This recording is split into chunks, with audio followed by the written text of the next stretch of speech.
అమ్మా చదవండి. సామెతల గ్రంథం 9వ అధ్యాయము 1వ వచనం. విజ్ఞానము అను స్త్రీమూర్తి తన భవనమును నిర్మించి 7 స్తంభములను నెలకొల్పెను. అక్కడ దీపస్తంభములు అనుందా? స్తంభములు అనుంది. అవునా కాదా? 7 స్తంభాలు ఏంటివి? 7 స్తంభాలు ఏంటివి అనగా 7 స్తంభాలు 7 దేవుడిచ్చిన ఆత్మ వరాలు. ఆత్మవరాలన్నీ 7. ఆత్మఫలములు 9, ఆత్మవరములు 7. ఆత్మవరాలన్నీ 7. ఎక్కడ ఉన్నాయి అంటే యెషయా గ్రంథానికి వెళ్ళండి, 11వ అధ్యాయానికి వెళ్ళండి, 2వ వచనం నుండి చదువుకుందాం. దేవుని ఆత్మ ఒకటి, అది విజ్ఞానమును వివేకమును ఎన్నైనప్పటికీ ఒకటి. దేవుని ఆత్మ అతనిపై నిలుచును, ఆ ఆత్మ విజ్ఞానమును వసగుతుంది, ఆ ఆత్మ వివేకమును వసగుతుంది. 4వది దూరదృష్టినిస్తుంది,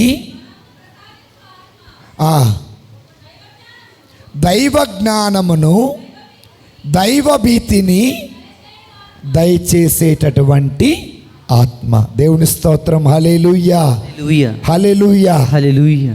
నేను మీ అందరికీ వరాల గురించి చెప్పాలంటే మనకి మీలో ఆత్మ ఉందా లేదా? మాలో పరిశుద్ధాత్మ దేవుడు ఉన్నాడు అన్నవాళ్ళు గట్టి చెప్పకూడదామా? మీరు పరిశుద్ధాత్మను ఎప్పుడు పొందుకున్నారు? అయ్యో, ఆత్మస్వరూపుడా అని పాట పాడినప్పుడా? ఆరాధన బాప్టిజం పొందినప్పుడు, ధ్యానస్థానం పొందినప్పుడు. ఏదో బడబడ చెబుతున్నా, నిదానం చెప్పండి. ఎవరైనా కొడుతున్నారు వెనక నుండి. నీవు పరిశుద్ధాత్మను పొందుకున్నావా? పరిశుద్ధాత్మను పొందుకుంటే ఎప్పుడు పొందుకున్నావు, ఎలా పొందుకున్నావు? ఈరోజున చాలామంది కథోలికులకు తెలియని ఒక విషయం ఏంటంటే, మనం ఎప్పుడైతే జ్ఞానస్థానం తీసుకున్నామో, మనం ఎప్పుడైతే బాప్తిస్మం తీసుకున్నామో, అప్పుడు పరిశుద్ధాత్మ దేవుడు మీ పైకి దిగి వస్తాడు. దేవుని స్తోత్రం. హల్లెలూయా, హల్లెలూయా, హల్లెలూయా, హల్లెలూయా. యోర్దాను నదిలో యేసు ప్రభు వారు బాప్తిజం తీసుకున్నప్పుడు, యోర్దాను నదిలో యేసు ప్రభు వారు బాప్తిజం తీసుకున్నప్పుడు పరలోకము నుండి పరిశుద్ధాత్మ దేవుడు పౌర రూపమున దిగి రావటం చూసాం. తండ్రి దేవుడు అంటున్నాడు, ఇతడు నా ప్రియమైన కుమారుడు. దేవుని స్తోత్రం. హల్లెలూయా, హల్లెలూయా. అది మాత్రమే కాదు ప్రియమైన దేవుని బిడ్డలారా, మత్తయి అపోస్తల కార్యాలు 10వ అధ్యాయం 25వ వచనములో మనం చూస్తే, అక్కడ పేతురు గారు కొర్నేలి ఇంటికి వెళ్ళారు. కొర్నేలి ఇంటిలో దేవుని వాక్యము బోధిస్తున్నటువంటి సమయంలో ఎవరెవరైతే దేవుని వాక్యం వింటున్నారో వారిపైకి పరిశుద్ధాత్మ దేవుడు దిగి వచ్చాడు. దానిని ఆత్మ బాప్తిజం అంటారు. Praise the lord, hallelujah, praise the lord, praise the Lord. ఒక ప్రశ్న అడుగుతా, మిమ్మల్ని ఎప్పుడైనా ఎవరైనా అడిగారా, చిలకరించే బాప్తిజం కరెక్టు కాదు, నీళ్ళల్లో ముంచి లేపే బాప్తిజమే కరెక్ట్ అని అన్నారా? చాలాసార్లు విని ఉంటారు. ఏ బాప్తిజం కరెక్టు? చిలకరించే బాప్తిజం కరెక్టా? నీళ్ళలో ముంచి లేపే బాప్తిజం కరెక్టా? ఆత్మ బాప్తిజం కరెక్టా? చెప్పండి. సరే, మత్తయి శుభవార్తకు రండి. 3వ అధ్యాయానికి రండి. బైబిల్ గ్రంథం ఉన్నవాళ్ళు చూడండి. 3వ అధ్యాయము 14వ వచనం చదువుకుందాం.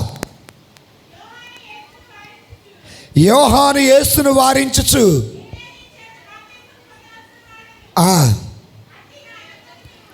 అట్టి నా యొద్దకు నీవు వచ్చుటయా అని అనెను. ఆగండి, ఇక్కడ చాలామంది యేసు ప్రభు వారి నీళ్ళలో మునిగి లేచారు కదా, మిమ్మల్ని నీళ్ళలో ముంచి ఎందుకు లేపట్టలేదు, అందుకే మీకు రక్షణ లేదు అని అనేవారు లేకపోలేదు.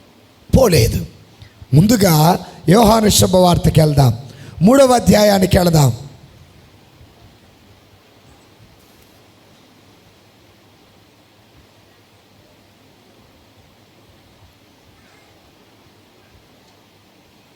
అది అర్థమయ్యే ముందు మనం ఒకసారి మార్కు శుభవార్తకి వెళ్తే అప్పుడు మీకు అర్థమవుతుంది.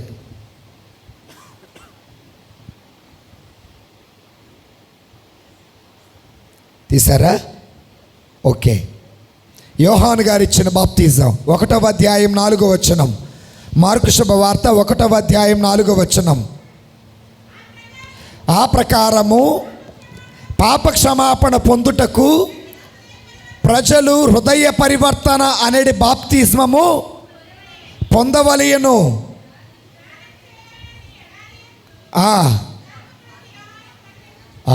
యోహాను గారిచ్చిన బాప్తిస్మము హృదయ పరివర్తన అనేది బాప్తిజం. Praise the lord. Hallelujah. Hallelujah. Annamma అనుకుని ఏం చేస్తున్నావు? దేవుని స్తోత్రం. హల్లెలూయా. హల్లెలూయా. యోహాను గారిచ్చిన బాప్తిజం హృదయ పరివర్తన అనేది బాప్తిజం. అదే మనం 1వ అధ్యాయం 7వ వచనంలో చూస్తే, నాకంటే శక్తిమంతుడు ఒకడు నా వెనక రానున్నాడు, ఆయన పాదరక్షలను విప్పుటకైనను యోగ్యుడను కాను, నేను మిమ్ము నీటితో స్నానం చేయించి తిని, కానీ ఆయన మిమ్ము పవిత్రాత్మతో. ఈ రోజున యోహాను గారిచ్చిన బాప్తిజం నీటిలో ముంచి లేపే బాప్తిజం, హృదయ పరివర్తన కోసం ఇచ్చే బాప్తిజం. అదే యోహాను గారు అంటున్నాడు, నా తరువాత ఒక వ్యక్తి వస్తాడు, ఆయన మిమ్మలను పవిత్రాత్మచేత బాప్తిస్మము ఇస్తాడు. ఈ రోజున నీకు నాకు మనకు కావలసినటువంటి బాప్తిజం నీళ్ళల్లో ముంచి లేపే బాప్తిజం కాదు. నీకు నాకు కావలసిన బాప్తిజం ఆత్మ బాప్తిజం. Praise the lord. Praise the lord. Praise the Lord. అది మాత్రమే కాదు, యేసు ప్రభు వారు నికోదేముతో ఒక మాట అంటున్నారు. బైబిల్ గ్రంథం ఉన్నవాళ్ళు చూద్దాం. యోహాను శుభవార్త 3వ అధ్యాయము 5వ వచనం చదువుకుందాం. అప్పుడు యేసు ఒకడు నీటి వలన ఆత్మ వలన జన్మించనే తప్ప దేవుని రాజ్యములో ప్రవేశింపలేడు. యేసు ప్రభు వారు నికోదేముతో చెబుతున్నాడు, ఒకడు నీటి వలన దేని వలన. ఈ రోజున మనము ఆత్మ వలన జన్మించిన బిడ్డలంగా ఉండాలి. Praise the lord. Praise the Lord. మరి దేవుని బిడ్డలారా, ఆత్మ బాప్తిజం పొందిన వారు బైబిల్లో ఎవరైనా ఉన్నారా? అపోస్తల కార్యాలు 1వ అధ్యాయము 8వ వచనాన్ని చూద్దాం. అపోస్తల కార్యములు 1వ అధ్యాయము 8వ వచనం. అయినను పవిత్రాత్మ మీపైకి వచ్చినప్పుడు మీరు శక్తిని పొందుదురు. దేవుని స్తోత్రం. హల్లెలూయా. పునరుత్థానుడైన యేసయ్య 40 రోజులు వారి మధ్యలో తిరిగి తండ్రి దగ్గరికి వెళ్ళబోయే ముందు అంటున్నాడు, పవిత్రాత్మ మీపైకి అనగా పరిశుద్ధాత్మ దేవుడు మిమ్మలను ఆత్మతో స్నానము చేయిస్తాడు. 12 మంది శిష్యులు పవిత్రాత్మ బాప్తిజం పొందుకున్నారు. అదే అపోస్తల కార్యాలలో 2వ అధ్యాయంలో బైబిల్ ఉన్న వాళ్ళు చూడాలి. దేవుని బిడ్డలారా, 2వ అధ్యాయంలో 2వ వచనమును చదువుదాం. అప్పుడు వేగముగా వీచు బలమైన గాలి వంటి ఒక ధ్వని ఆకాశము నుండి అకస్మాత్తుగా వారు కూర్చుండే ఉండిన ఇల్లంతయు నిండెను. అప్పుడు అగ్నిజ్వాలలు నాలుకల వలె వ్యాపించి అక్కడ ఉన్న ఒక్కొక్కరిపై నిలుచొని ఉండుట కనబడెను. వారందరూ పవిత్రాత్మతో 12 మంది అపోస్తులు తీసుకున్న జ్ఞానస్థానం ఏంటండి? ఆత్మ బాప్తిస్మమా, నీటి బాప్తిస్మమా? ఏమా? ఆత్మ బాప్తిస్మమా, నీటి బాప్తిస్మమా? ఆత్మ బాప్తిస్మము మనకు కావాలి. మీకు ఇంకా తెలియాలంటే మత్తయి శుభవార్త అపోస్తల కార్యాలు 10వ అధ్యాయము దేవుని బిడ్డలారా 44వ వచనం నుండి చదువుకుందాం. పేతురు ఇంకనూ మాట్లాడుచూ ఉండగా ఆ సందేశము వినుచున్న వారందరిపై ఏం దిగొచ్చిందంట? అదే బాప్తీసం. కొర్నేలి ఇంటిలో పేతురు వెళ్ళి దేవుని వాక్యము బోధిస్తూ ఉండగా వారిపైకి పవిత్రాత్మ దేవుడు దిగి వచ్చారు. దీనిని పవిత్రాత్మ బాప్తిస్మం అంటాం. దేవుని స్తోత్రం, హల్లెలూయా. మనం చూస్తే అపోస్తల కార్యాలకు వెళదాం. 17వ అధ్యాయానికి వెళదాం.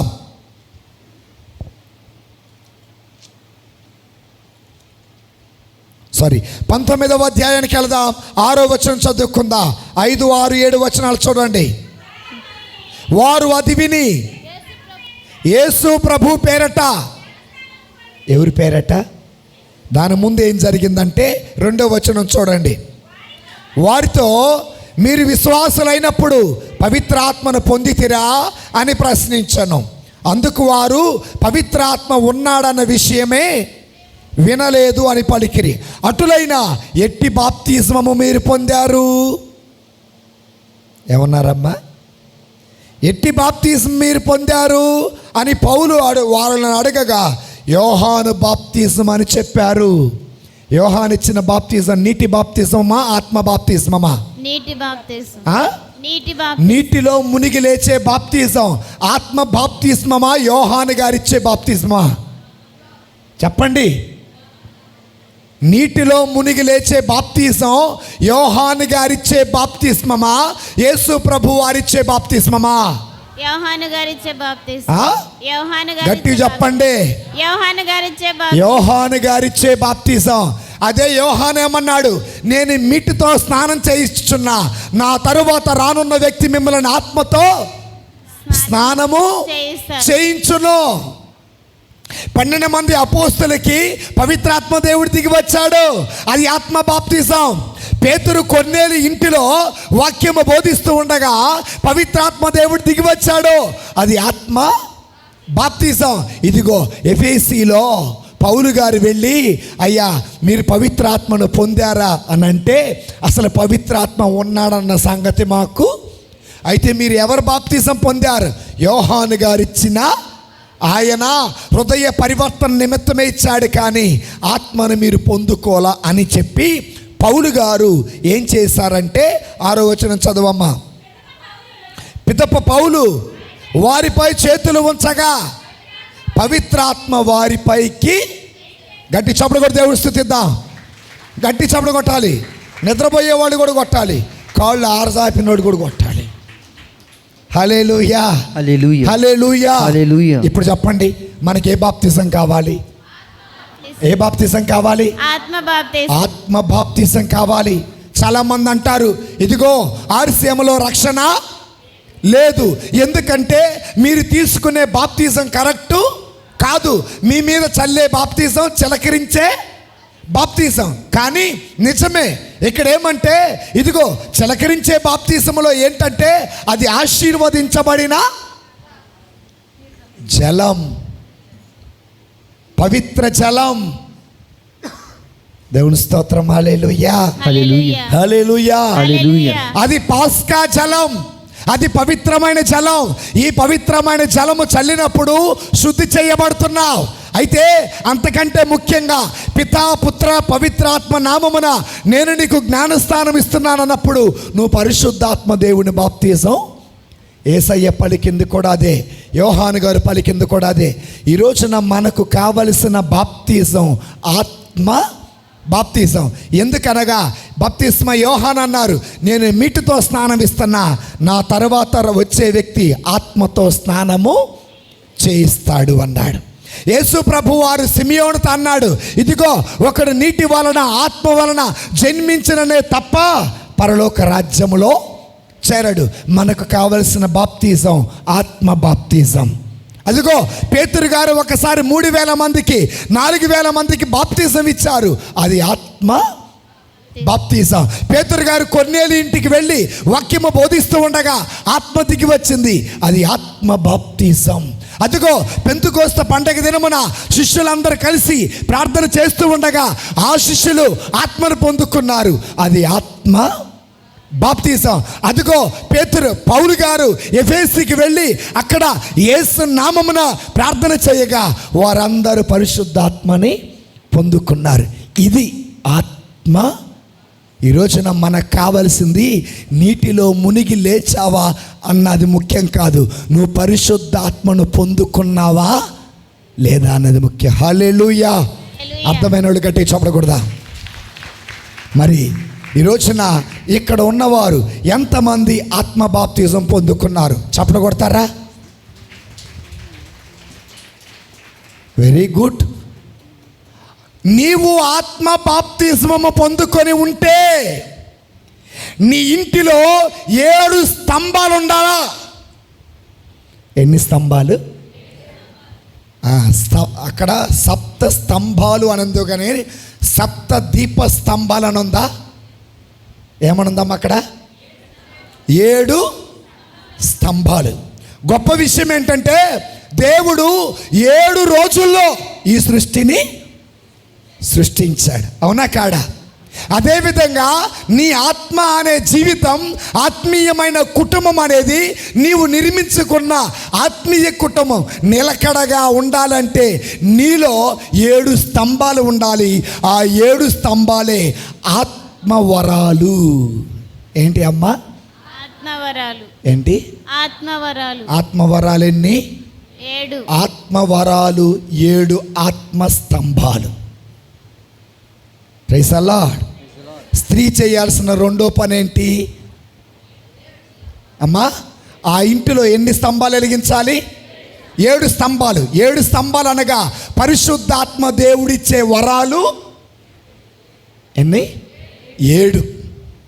వాటినే gifts of the holy spirit అంటాడు. Praise the lord. Praise the lord. Praise the lord. మనం చదివాం ఎక్కడ? యెషయా గ్రంథం 11వ అధ్యాయం 2వ వచనమును చదువుతారా? దేవుని ఆత్మ 1, అది విజ్ఞానమును 2, 3, 4, 5, 6, 7 ఉంటాయి. ఆ దైవ బలమును ప్రసాదించే ఆత్మ. ఓ అమ్మ, ఓ చెల్లి, ఓ అక్క, ఓ తమ్ముడు, ఆరాధన చేస్తే సరిపోదు, చప్పట్లు కొడితే సరిపోదు, ఊగి ఊగి చప్పట్లు కొడితే సరిపోదు. ఆత్మతో ఆరాధించినప్పుడు అదే ఆత్మదేవుడు నీకు వరాలు ఇవ్వాలా? Praise the lord. హల్లెలూయా. అపోస్తల కార్యాలు కొరింథీయులకు రాసిన మొదటి లేఖ 12వ అధ్యాయము 8వ వచనమును చదువుకుందాం. ఒకే ఆత్మ ఒకనికి వివేకపూర్వకము వాక్కును, మరి ఒకనికి విజ్ఞానపూర్వకమగు వాక్కును వసగును. ఒకే ఆత్మ ఒకనికి విశ్వాసము, మరి ఒకరికి స్వస్థపరచు శక్తినిచ్చుచున్నాడు. ఆత్మ ఒకనికి అద్భుతాలు చేయు శక్తిని, మరి ఒకనికి ప్రవచన శక్తిని, వేరొకనికి ఆత్మల వివరించే శక్తిని ఇచ్చుచున్నారు. ఒకడికి వివిధ భాషలలో మాట్లాడే శక్తిని, వేరొకనికి ఆ భాషల అర్థమేమిటో వివరించగల శక్తిని, వీటన్నిటిని ఇచ్చువాడు ఒక్కడే. Praise the lord. హల్లెలూయా. ఇప్పుడు నేను దూరంగా ఉండి నిలబడి మాట్లాడుతుంటే చాలామంది ఏం చేశారు? ఇప్పుడు వచ్చాడు మీ మధ్యలోకి. హల్లెలూయా, హల్లెలూయా హల్లెలూయా. హల్లెలూయా. ఏమ్మా నిద్ర లేపొచ్చుగా? ఆమెను కాదు, ఆమెని. నిద్రపోయేళ్ళందరూ సరి గట్టి చప్పలు కొడదాం. గరం చాయ్ కావలసిన వాళ్ళు లేపండి. అందరు లేపాలి. ఒక్క గడి అయినను నాతో మేలుకొని ఉండలేరా? Praise the lord. ఆత్మస్వరూపుడా. ఆగండి, మీరు లేపుతారా నన్ను లేపమంటారా? వాళ్ళని